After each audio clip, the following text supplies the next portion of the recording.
Növbəti Kaspian İnformasiya Mərkəzidir. Buyurun, söz sizdədir. Hörmətli sədr və iştirakçılar, mənim adım Abid Qafarovdur, Kaspian İnformasiya Mərkəzi Azərbaycandan. Əvvəlcə ifadə azadlığı anlayışı haqqında bir neçə kəlmə. Ana bətnində olduğum andan demək olar ki, mənə yaşamaq, qida və sağlamlıq hüququ Allah tərəfindən verilmişdir. Siz bunu Allah və yaxud da təbiət adlandıra bilərsiniz. Doğulduğum andan mənə azadlıq hüququ verildi. 2-3 yaşıma qədər böyüdükdə mənə sərbəst danışmaq və fikrimi ifadə etmə hüququ verildi. Ona görə də demək olar ki, söz və ifadə azadlığının təməli dövlət və ya hakimiyyətdən qaynaqlanmır. Əksinə, ilahi nizamdan qaynaqlanır. Biz özümüzü müxtəlif yollarla ifadə edirik. İstər şifahi sözlər, istər geyim seçimimiz, istər siyasi partiya mənsubiyyəti, istərsə də etiqad etmək üçün dini seçmə, seçkilərdə iştirak və s.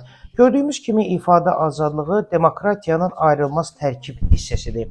İfadə azadlığı olmadan, hakimiyyət xalqın iradəsi olmadan formalaşacaq. Hakimiyyət başqalarının əlinə keçəcək, amma şübhəsiz ki, xalqın yox.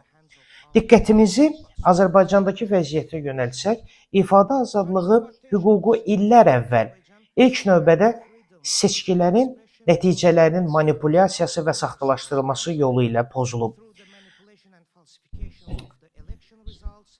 Hətta bələdiyyə seçkilərinin də nəticələrinin saxtalaşdırılması yolu ilə.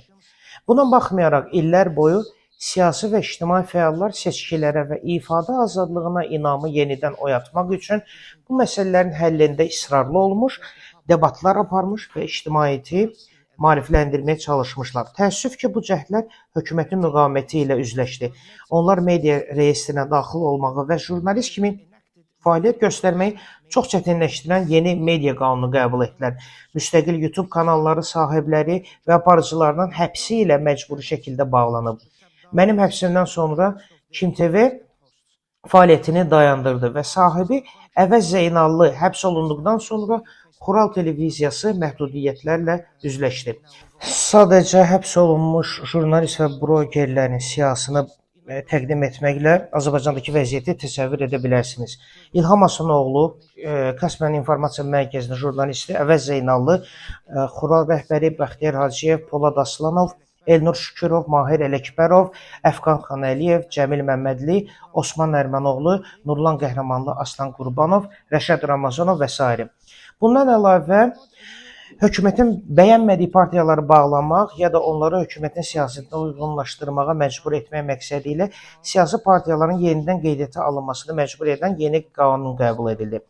Həmçinin dindarlar narkotik alveri ilə bağlı saxta ittihamlarla həbs olunur. Həbs olunanların sayı çoxdur və həbs olunanların ailələri susmaqla hədələnir.